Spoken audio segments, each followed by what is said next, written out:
Si muore subito.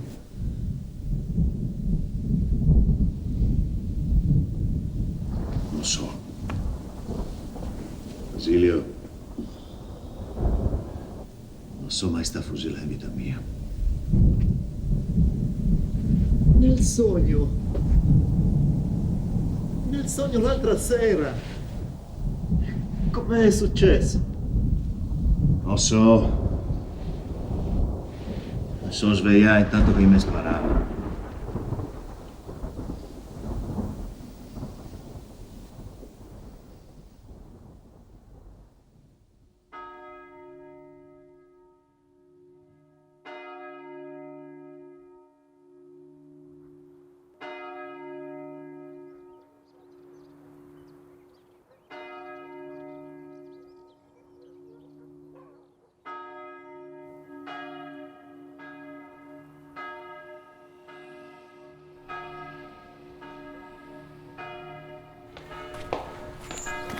Adesso vi porto a vedere una cosa molto interessante.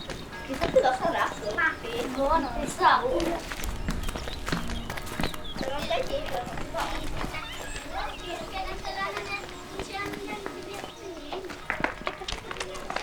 Boh, allora, speri che sia una roba di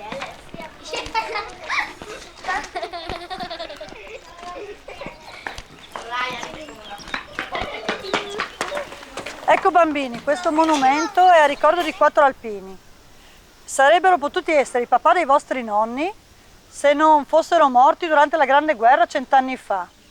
E ad ucciderli non sono stati i nemici, ma gli amici su ordine del comandante.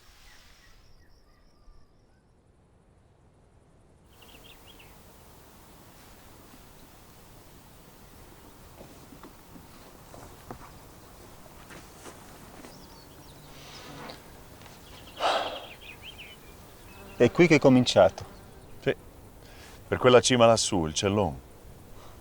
Per un ordine ottuso, insensato. Per colpa di una guerra che qui in pochi volevano. Quella è una storia che andrebbe davvero raccontata.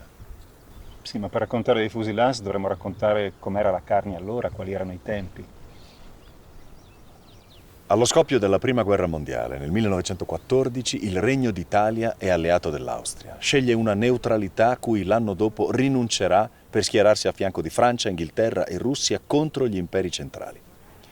Il 24 maggio del 1915 si apre un fronte aspro e tormentato dalla Lombardia all'Adriatico. Uno dei punti chiave è il passo di Monte Croce Carnico, o Plöchen Pass, alla testata della Valle del But, punto di accesso dalla Carinzia al Friuli e viceversa. Dovremmo anche raccontare di Gressel. Quello nei libri di scuola non lo mettono. L'Alta Val But gravitava sull'Austria. C'erano costumi comuni, parentele. Molti ragazzi di qui lavoravano nelle segherie di Franz Gressel, che era anche proprietario dell'albergo sul passo di Monte Croce. Il 23 maggio, vedendo movimenti sulle creste, era salito su e aveva scoperto tra i soldati italiani alcuni suoi operai. Ragazzi, cosa fate qui? Via, altrimenti keine Arbeit per voi, tutti licenziati. Aveva parlato il Paron e i soldati si erano allontanati.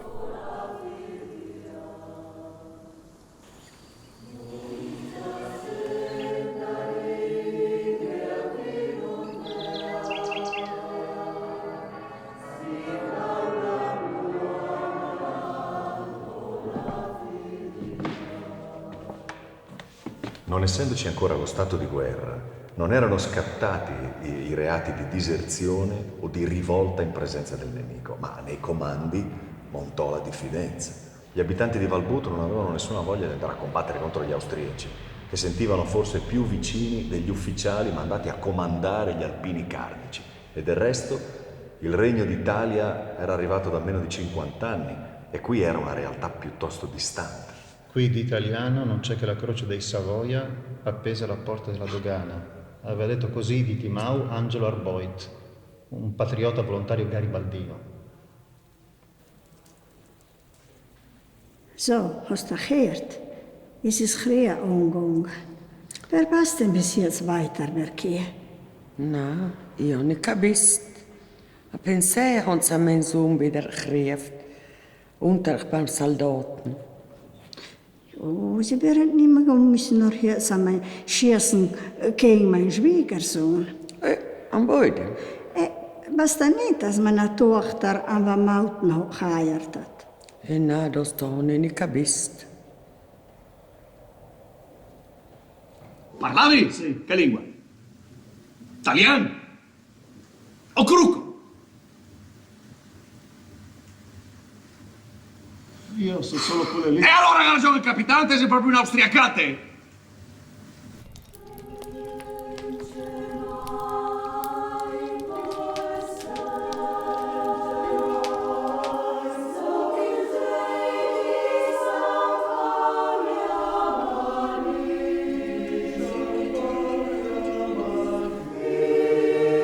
La zona viene evacuata, ufficialmente per questioni di sicurezza. Poi ai timavesi, meglio, alle timavesi, perché gli uomini ormai sono tutti in divisa, viene consentito di rientrare per badare alle case, ai campi, alle bestie. Però donne e ragazzini vengono di fatto irregimentati, militarizzati per il trasporto di viveri e munizioni in quota, con tanto di numero di matricola, bracciale di riconoscimento e un piccolo compenso. Le portatrici, le famose portatrici carniche. Povere donne. Anche la mia nonna materna saliva quotidianamente sulla montagna con la gerla a portare i viveri, le munizioni ai soldati, e per giunta si portava in grembo mia mamma, era gravida di mia mamma. Lo doveva fare anche, perché anche quel soldino che prendeva le serviva per vivere, il paese era stato saccheggiato. Ecco, anche mio papà è nato durante la prima profuganza, è nato in una stalla. Mia nonna lo aveva messo nella mangiatoia delle capre, ad esempio. E diciamo che è andata anche bene, perché tanti bambini sono morti, soprattutto nel 1915, ma nei 4 anni un paesetto di 600 anime ha avuto 144 morti, dei quali 78 erano bambini al di sotto dei 10 anni. Mi raccontavano ancora i vecchi che non permettevano alle autorità militari neanche di venire a fare il fieno, venivano anche di notte, di nascosto, perché dovevano pur mantenere gli animali durante l'inverno.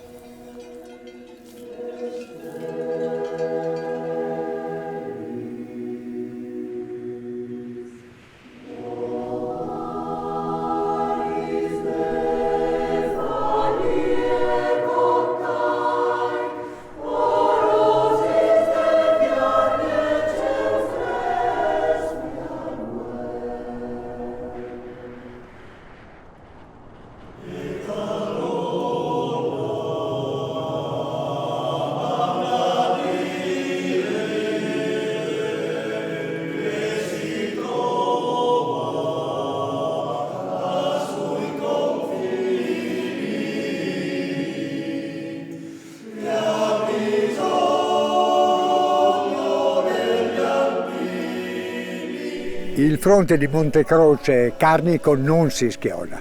Dalla primavera del 15 all'estate del 16, italiani e austriaci si sparano alla posizione distante qualche decina di metri.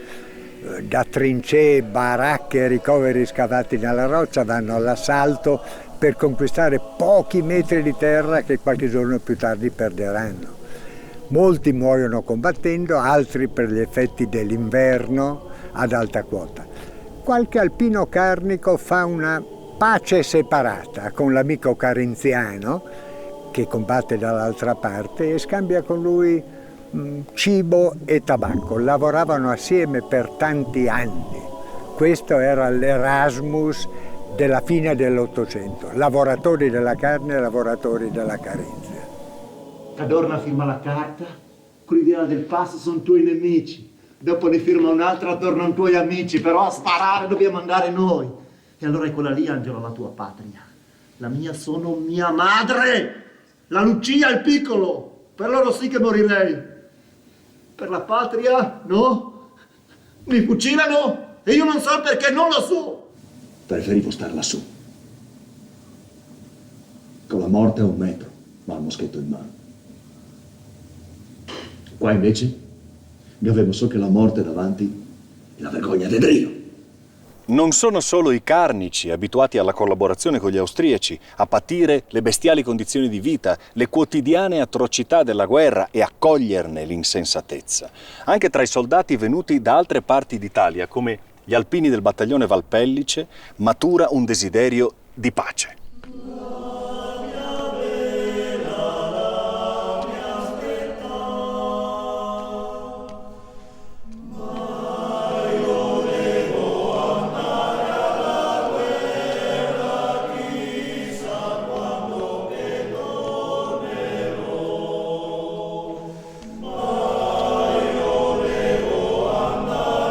Una compagnia piemontese aveva fraternizzato con l'8° battaglione Feldjäger austriaci, no? Nella terra di nessuno. Questa è stata un'iniziativa da parte di un tenente, il quale, vedendo perdere sempre i suoi ragazzi causa i cecchini, ad un certo punto esce dalla trincea brandendo in mano una bottiglia di vino, urlando agli austriaci, che erano una ventina di metri di distanza, che è ora di finirla, basta, facciamo la pace, perché dobbiamo ammazzarci, tutta l'Europa è in crisi. Ci sono stati dei momenti di sbigottimento generale, sia da parte degli italiani che da parte degli austriaci. Vedere questo ufficiale, bersaglio facilissimo, in piedi, brandendo questa bottiglia contro gli austriaci. Di lì a poco poi dalla trincea austriaca esce un sottufficiale, varca gli sbarramenti di filo spinale, si inoltra nella terra di nessuno, cosa che ha fatto anche il tenente, e si incontrano in mezzo alla terra di nessuno, dove hanno confabolato quello che si sono detti non lo sapremo mai, soltanto si è visto l'ufficiale italiano a donare la bottiglia di vino al sottufficiale austriaco, il quale a sua volta gli offrì delle sigarette. Incuriositi di questo fatto qua, sia gli italiani che gli austriaci, pian pianino hanno cominciato a sporgere la testa, no? Tanto per farla breve, ad un certo punto sono usciti in massa dalle trincee, riversandosi a valanga nella terra di nessuno, abbracciandosi e inneggiando alla pace. È in questo contesto che maturano le fucilazioni di Cercivento. A dominare il valico, impedendo qualsiasi sfondamento, sono da una parte il Pal Grande e il Pal Piccolo, dall'altra il Monte Cellon, o creta di collinetta, 2000 metri e una cima doppia, quella sud-est in mano agli austriaci, quella nord-ovest tenuta dagli italiani. Il 23 giugno del 1916 a 2 plotoni del battaglione Monte Arvenis arriva l'ordine di attaccare le postazioni nemiche. Significa andare all'assalto su un terreno in ripida salita, completamente scoperto, in pieno giorno e senza copertura di artiglieria. In realtà ci avevano già provato, ma inutilmente e con gravissime perdite. Era un ordine suicida. È per difendere la patria che sono tornato!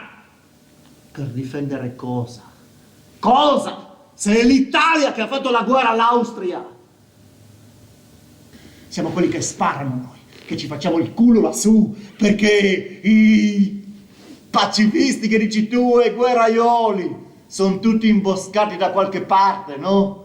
E quella lì, Angelo, la tua patria, che ti dice: Massaro, vai a difendermi, fatti ammazzare per me. E tu sì, signore, ma non sai neanche il perché. Con tutto il rispetto, signor capitano, lei la cima non l'ha vista. Di giorno e senza l'artiglieria non si può. Aspettiamo la notte. Tante volte sale un po' di nebbia dal fondovalle. State zitto, vi conosco a voi. Voi siete mezzi crucchi, non avete voglia di combattere. Vi piacerebbe andare di notte e disertare, invece no, andrete di giorno, prenderete il cellon, se no, caput.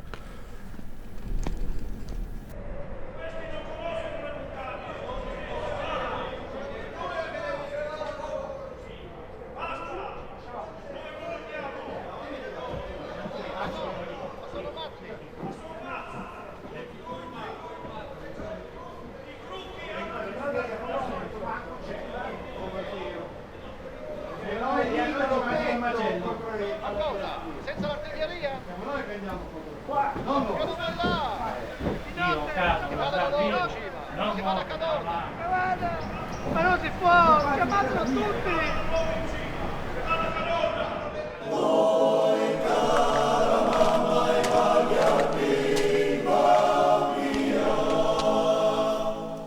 I ragazzi del battaglione Monte Arvenis non si rifiutano di andare all'assalto, ma chiedono di poterlo fare scegliendo circostanze più favorevoli. Protestano dentro una baracca e alla fine non ubbidiscono. E allora bisogna dare un segnale forte, un segnale terribile. Gli alpini devono avere più paura del piombo italiano che di quello nemico. Gli austriaci possono anche sbagliare mira. Il plotone d'esecuzione, no.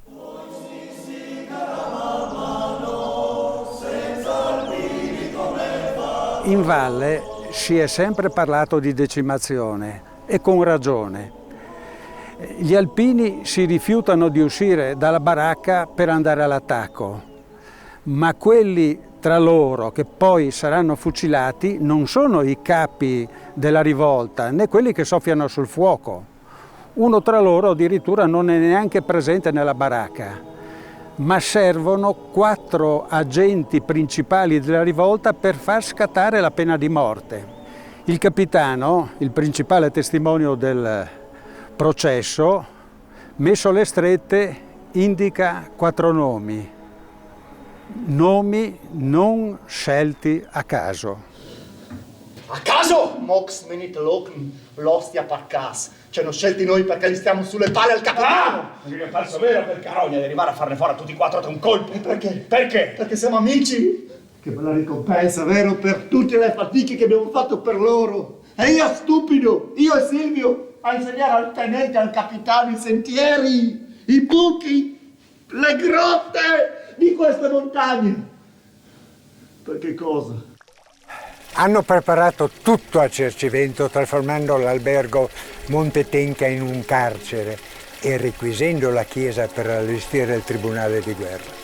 La gente del posto l'ha vissuto come un gesto di profanazione e il parroco ha portato via il Santissimo.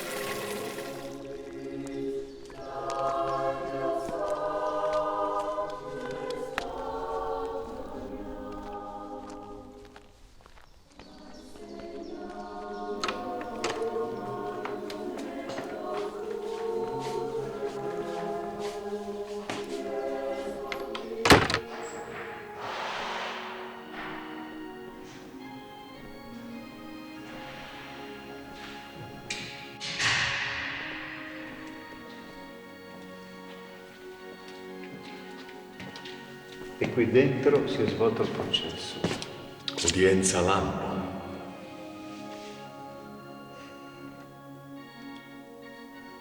Una decina di ore per l'interrogatorio di 80 imputati, che hanno in media 9 minuti a testa per tentare di discolparsi.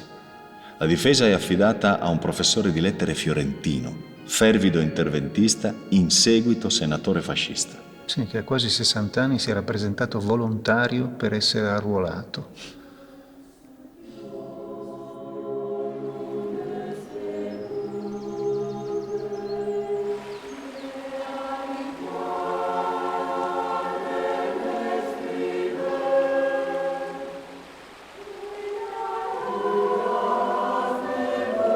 Sappiamo per certo che durante il processo, come in tutti i processi in genere, gli imputati vengono interrogati, viene redatto un verbale normale di interrogatorio. Stranamente non si sono più trovati i verbali di interrogatorio. Hai sentito cosa ne ha detto stamattina il sergente Brunetti? Se convoca un tribunale straordinario e per forza di condannare a morte, se circolari di Cadorna, mica del mio cugino. Ma tutto il processo hanno interrogato tutti. Ma sì! Ti ne interroga per via della responsabilità, poteva mica fusilarne 80. E allora sono anni di galera. Specie a noi del secondo. E i 4 più cattivi al muro. Dai, io non c'entravo niente. E nessuno c'entrava niente. Ma che serviva 4 nomi se non ose più una rivolta? La sentenza viene emessa alle 3 del mattino. 180 anni di carcere e 4 pene capitali. Giovanni Battista Coradazzi da Forni di Sopra, Angelo Massaro da Maniago, Basilio Mattiz da Timau, Silvio Gaetano Ortis da Paluzza. 4 ragazzi che insieme non facevano 100 anni. Il parroco, Don Zuliani, cerca di interporsi, ma inutilmente.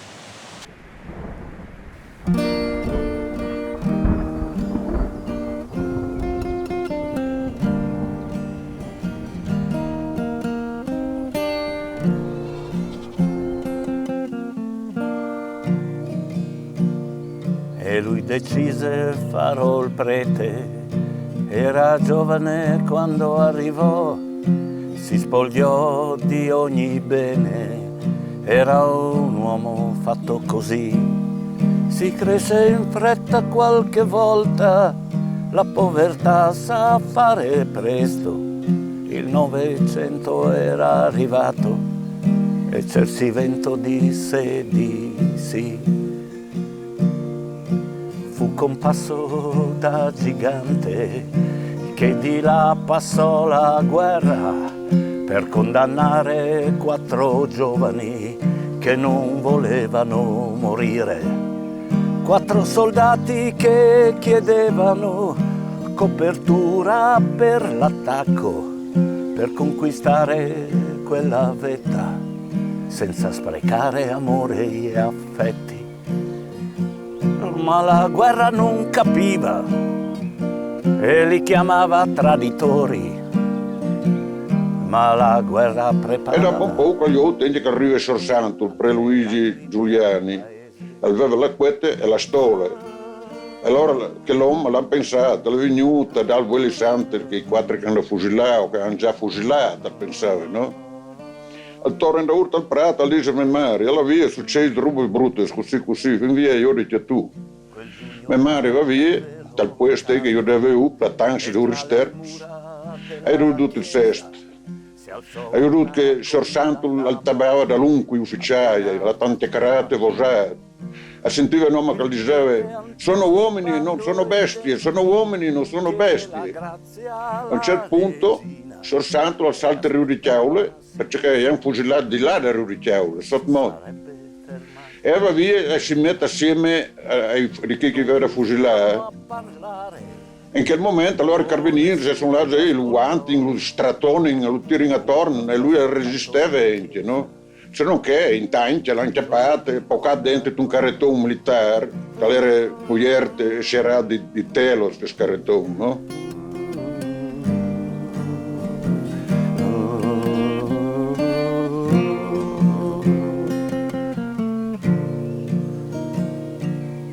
Nessuno disse una parola per quell'ordine spietato.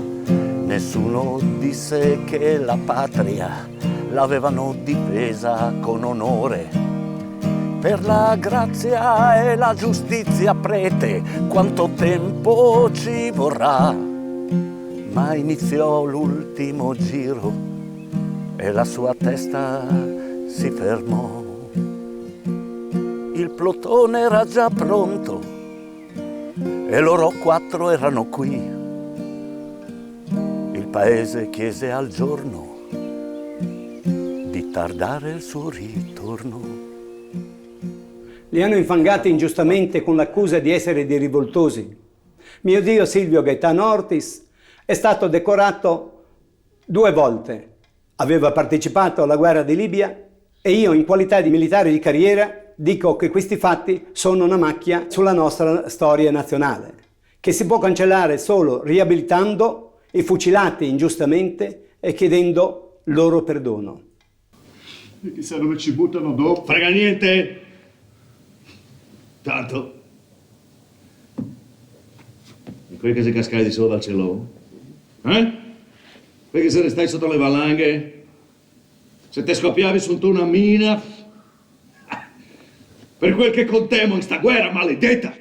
Non so.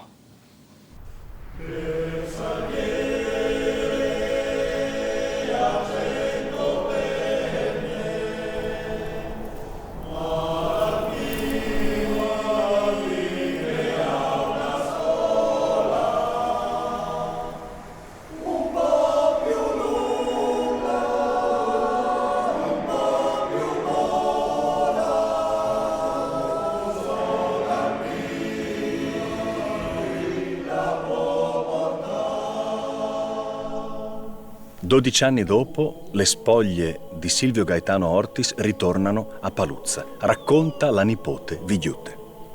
È venuta in paese una carretta militare con 2 ruote molto grosse, ce l'ho ancora davanti agli occhi, scarrozzava. Erano in 4 militari su questa carretta tirata da un mulo. Mi ricordo che la cassetta non era ricoperta dalla bandiera, ma da un pezzo di stoffa nera. I militari volevano seppellirlo senza la messa, non permettevano che si suonassero le campane, ma il nostro prete si è rifiutato. La gente era lì intorno a sfalciare, era primavera. Aspettate, ha detto, adesso arrivano le famiglie, e così siamo arrivati. Anche la nonna, poveretta. I militari non volevano, non possiamo, abbiamo l'ordine di seppellirlo senza nessuna funzione. Era mio camerata, la responsabilità è mia, ha detto allora il prete. Poi è entrato in chiesa, ha tirato lui stesso 2 colpi di campana, solo 2 colpi. La gente è arrivata senza sapere niente. È venuta vestita così, come si trovava, direttamente dai campi. È entrata in chiesa ed è stata detta la messa. Poi la cassetta è stata accompagnata fino alla fossa e lì sepolta. Nessuna lapide. I militari non hanno voluto nemmeno quello. Nessun fiore. È qui, da qualche parte.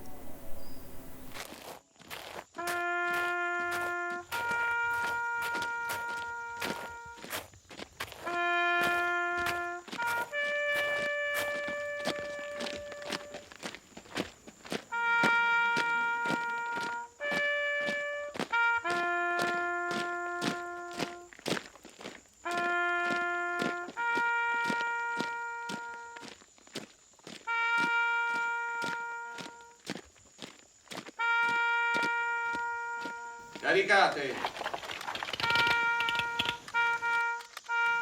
Puntate!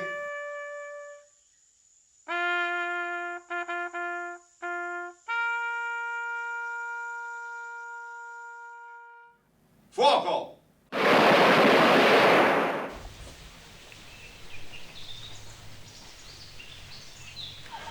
È stato costruito per volere del sindaco di Cercivento, Edimiro Della Pietra, nel 1996, per gli 80 anni delle fucilazioni. Allora suscitò scandalo, specie fra le associazioni combattentistiche.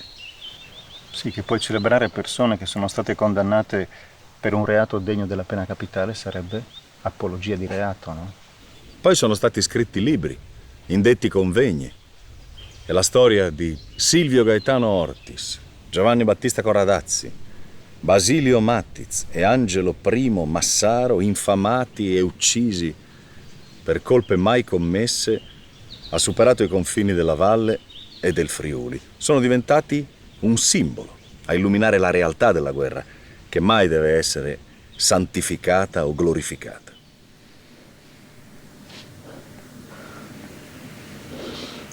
Caporale Mattiz Basilio.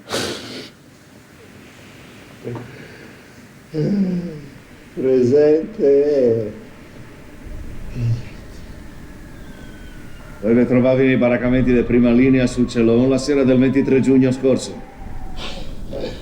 No, io mi trovavo nei ricoveri del comando di compagnia a quota 1600 metri. Caporale Mattiz. Quando il capitano comandante della compagnia vi ha ordinato di andare su in trincea e prepararvi per l'attacco, voi vi avete rifiutato di obbedire. No, non rifiutato, no. Allora non vi obbedito e sei andato su.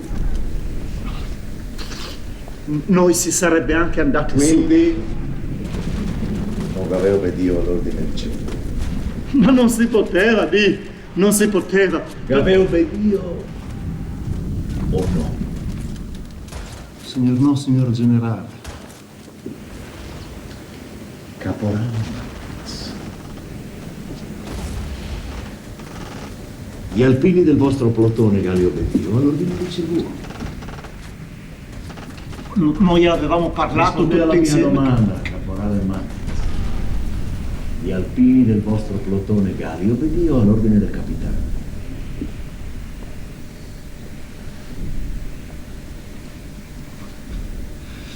Signor no, signor generale. In qualità di graduato, avete esortato i vostri commilitoni a obbedire all'ordine del capitano. Noi avevamo parlato Rispondete alla mia domanda, caporale Mattiz! Avete esortato o no i vostri commilitoni a obbedire all'ordine del capitano? Signor no, signor generale. Questo è tutto. L'imputato può tornare al suo posto.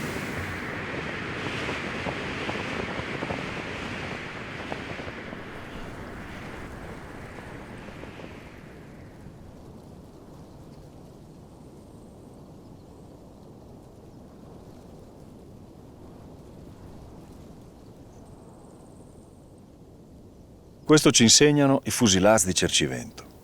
4 ragazzi che sono stati giustiziati, come afferma l'ipocrita terminologia ufficiale, non per qualche colpa, ma solo per spargere il terrore fra i loro commilitoni. In tempo di pace questo si chiamerebbe terrorismo, ma la guerra ribalta tutto.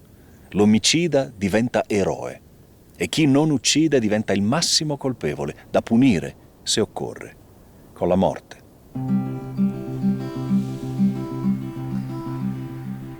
Rombi lontani sul pal, rimbombo antico delle granate, schiocchi di sassi, lontani echi rifucilate. Ci parlavano di coraggio, di fedeltà, di onore e gloria. Ci dicevano che in quel maggio si imprimeva un sigillo alla storia. Fummo invece in completa balia di menzogne e sfrenate ambizioni. Soggiacemmo a un'insana ordalia di massacri e feroci sanzioni. Questo è il nostro giuramento, ricordiamoci di Cercivento, sentite il tragico memento dei fusilats di Cercivento. Ritornati dall'emigrazione per servire la causa d'Italia, gli ordinarono super ghiaione sotto il tiro della mitraglia. Con rispetto, signor capitano, ci conviene aspettare l'oscuro. Se la nebbia si alza dal piano, il cellon lo prendiamo di sicuro. Furono presi dallo sgomento i ragazzi di Cercivento. Fu questo l'ammutinamento degli alpini di Cercivento.